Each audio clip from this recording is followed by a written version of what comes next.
40番、横浜校木曜日12時45分のクラスです。担当は京子先生です。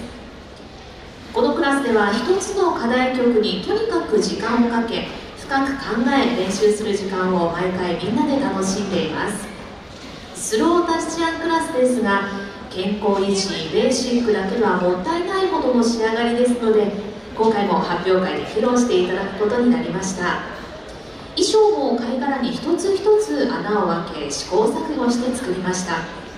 今回も発表会で踊ってよかったなと思えるものになることを信じています。いつも通りに頑張ってください。それでは横浜校木曜日12時45分のクラスでタピリマイナ、どうぞ。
横浜港木曜日12時45分のクラスの皆さんでした。